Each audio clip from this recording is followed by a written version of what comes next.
जय श्री गणेश दोस्तों, कैसे हैं आप लोग। हमारी आज की कहानी है दहेज। किचन में आग जल रही थी और अंदर से आवाज आ रही थी, बचाओ बचाओ। मगर सब ये आवाज सुनकर भी उस घर का हर सदस्य बहरा बना हुआ था। अभी कुछ ही महीने तो हुए थे रिया और अमित की शादी को, मगर इस कलमुहे दहेज ने रिश्ते की नींव हिलाकर रख दी। सास ससुर ननद और यहाँ तक कि उसका अपना पति भी उसे दहेज के ताने मारता था, मगर रिया हर ताने को जहर के घूंट की तरह पी जाती। ससुराल वालों के जुल्म अपनी हर इंतहा पार कर रहे थे। कभी कभी तो रिया सोचती कि ऐसी जिंदगी से तो अच्छा है मौत को गले लगा लिया जाए।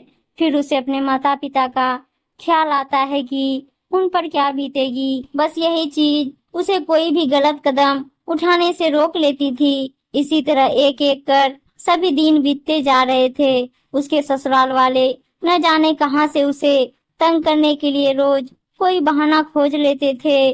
कभी उसके बनाए खाने में कमी निकालते, कभी उससे इतना काम करवाते कि वो ठीक से आराम भी न कर पाती। न जाने उसे कब इस अत्याचार से मुक्ति मिलती और उसके साथ हो रहे अन्याय के लिए उसे इंसाफ मिलता। लेकिन अमित और उसके माता पिता शायद इस रोज रोज के खेल से तंग आ चुके थे और चाहते थे कि ये सब एकदम से खत्म कर दिया जाए। ये सब खत्म करने के लिए उन्होंने रिया को ही खत्म करने का फैसला किया गया और अमित के साथ उसके माता पिता ने मिलकर ये प्लान बनाया कि रात को किचन में गैस खुली छोड़ दी जाएगी। रिया हर रोज सभी काम निपटा कर किचन में पानी पीने जाती थी, तो उनके प्लान के अनुसार रोज की तरह रिया रात को किचन में जरूर जाती और उसके बाद जैसे ही वो बल्ब का स्विच ऑन करती, इसके साथ ही सब हमेशा के लिए खत्म हो जाता।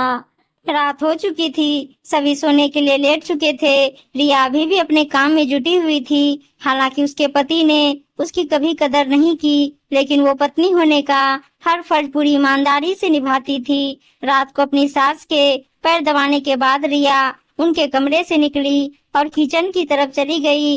अमित अपने कमरे में लेटा हुआ था। आमतौर पर वो रिया के जाने से पहले सो जाता था, मगर आज तो उसे नींद आ ही नहीं रही थी। शायद वो खुश था कि उसके रचे चक्रव्यूह से आज उसे रिया से हमेशा हमेशा के लिए छुट्टी मिल जाएगी। रिया किचन की तरफ बढ़ रही थी।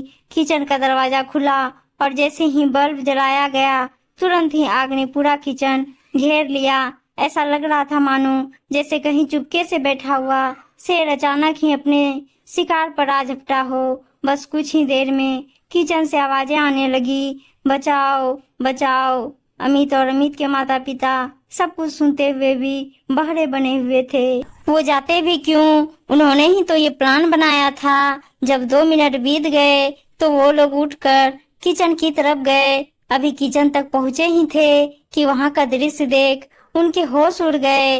कुदरत का इंसाफ हो चुका था। उन्हें अपनी आंखों पर विश्वास नहीं हो रहा था।